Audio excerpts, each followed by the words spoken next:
Hi everyone. In the last video, I tried to draw the distinction between literacy and language arts because we're moving in the direction of trying to understand how we cultivate literacy in the classrooms of our students.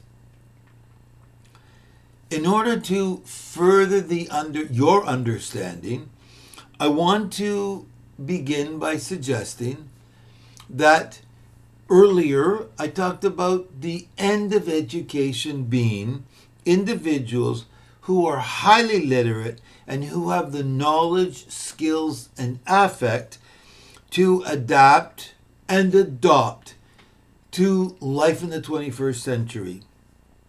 We know that life is changing in unbelievable ways. And our job as classroom educators, no matter where we are in the spectrum, primary, junior, senior, post-secondary, and so on, our job is to cultivate knowledge, and affect, and skills in our students that will enable them to survive and thrive in the 21st century. If our students do that, then our society will do that. So to help you understand where I'm going, I want you to think about newborns. Yep, that's it, newborn babies. And if you had a newborn, how do you think the senses develop in newborn children? If I were in front of you, I would give you a chance to talk and make your case. I'm going to give you a chance to think about that for a minute. Which senses come out first, and in what order do they develop after that? So obviously, the first sense is taste. Then we go to smell. Then we go to sight, then we go to touch, and then we go to feel. If you think about it, what do all new parents or parents couples expecting babies do? What do? They create an environment in a crib or in a nursery with things for the child to look at and to enjoy, to stimulate the senses. So at one level, from that point, until the end of their lives, our lives, it's all about stimulating our senses, taking information in from the world around us and making sense of it. So, newborn parents, I don't know about you, but I remember how excited we got when our firstborn, a daughter, could lift up her head and look at us in the eye, and we'd say, and smile, and we'd comment on the fact that she was interacting with us. She was responding to us. She was sensing us and learning something about us. We got very excited when they started to smile and you knew they were looking around. So that's where conceptual development begins.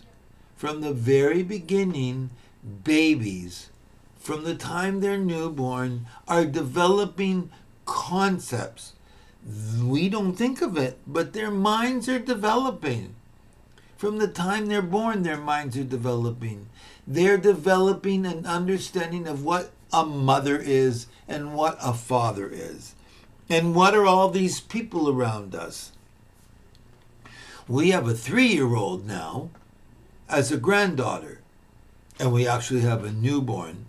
But we'll focus on the 3-year-old.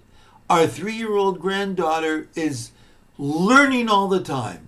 She's picking up things, she's looking at things, she's thinking about things, she's interacting with her environment. and her conceptual development is growing by leaps and bounds. Who are these people she's living with? Who are these people? What are the things that they're providing? What are colors? What are numbers? What are foods? What do I like? What don't I like? And so on. She's constantly learning. But she's not learning facts. She's not learning skills yet. And she's only beginning to learn affects. But what she is learning is she's developing an understanding of all the things in her environment and how those things change from day to day, from minute to minute. Okay, so now let's take that newborn and think about how that newborn communicates with us. Because remember, our understanding of what our students accomplish as students and we as teachers, we can only assess what they're learning by what they communicate. So what do we communicate first? What comes out first? So if you think about it, the first of the language arts is listening. Because even when they're babies, if there's a noise in the room, they respond. Their bodies respond. They hear things first. Then they start to imitate the sounds they're hearing. If they can't hear, they can't imitate the sounds. Once they've learned how to attune their senses to hearing, and they start to develop their words, their language, we start to help them refine their language, and we start to give them words for things. We all get excited when they say mama or papa or da or whatever. Names for things. Those names they give to things are the concepts, their understanding of what these people are that are in their environment. The next thing they do is they start to learn to mobilize, to manipulate a pencil or a pen or a magic marker today or a crayon. And they start to learn how they can create things on a piece of paper that depict something. And of course, we help them refine those skills because what we say is that a tree you drew? Is that an airplane you drew? Who's that, your mommy or your daddy? And we start to help them understand the connection between what they do with their hands and what ends up on the paper. And then after that, only after that, do they start to develop language, reading rather, sorry. They start to be able to understand that the letters on the page that we point to make sounds. And over time, we help them begin to understand the connection between what they see in the paper and the sounds those things make and the words that they create. So over time, it's their senses and their interactions with the environment that takes them from their beginning to understand what concepts are. They don't know the word concept, but they're beginning to understand what's cold, what's hot, what's happy, what's sad, what's a bed, what's a dirty diaper, and what's a clean diaper. And what's tasty and what's not tasty. What do I like and what don't I like? And who are the people that I see all the time? And how do I feel about them? So from the beginning, they're learning concepts about the world around them. And then at the end, when they begin to learn how to read, they begin to understand that there are words that they can read and write that give names to the concepts that they look at. cow, cat, dog, run, sit, and so on. I'm being very simplified in what I'm saying, but I'm sure you understand. So over time, conceptual development becomes more involved. And while our children are starting to learn how to manipulate and they're learning how to give names to things, we're trying to provide them with sensory inputs. We buy them books to look at. We buy them toys to play with. We buy them things that force them to think about putting something into a space. And we give them names for the things. That's a triangle. That's a square. That's a rectangle. And so on. That's long. That's short.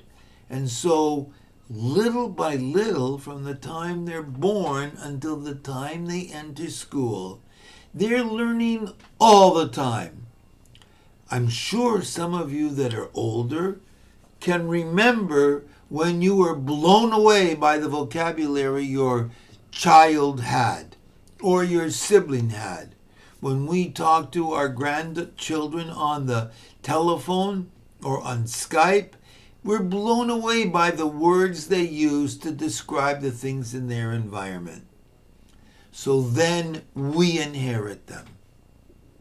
We inherit them, meaning the teachers in schools inherit those children. And our job from the time they begin kindergarten is to continue the task of providing them with stimulation so they conceptualize things.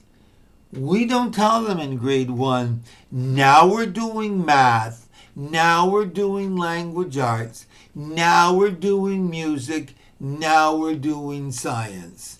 In their minds, it's all one because it's all concepts. It's all about conceptual development.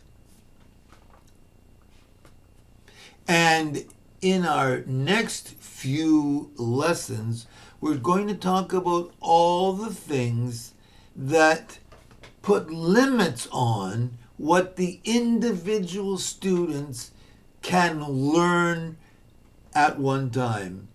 We get all these students in our classrooms. Some of them have learning exceptionalities. Some of them have intellectual exceptionalities. Some of them come hungry to school. Some of them come happy to school. Some of them come unhappy to school. Some of them come afraid of the people in their world, and other people come ready to listen and eager to participate. When we take over and control the learning that goes on in the classroom, we have to think about all of those factors. And in the next few lessons, we'll talk about what we can do, what we need to do as teachers to help our students develop their concepts so that over time, their conceptual development becomes more literate. And from grade to grade to grade, from year to year to year, hopefully they're becoming more literate, they're becoming more knowledgeable, they're becoming more skillful, and they're becoming more, they have the right affects. Their affective response to the world around them is becoming such that they can appreciate what's going on and want to continue to learn. We'll continue next week with the next lesson with that conceptual development and what we do as teachers. Thank you and bye-bye.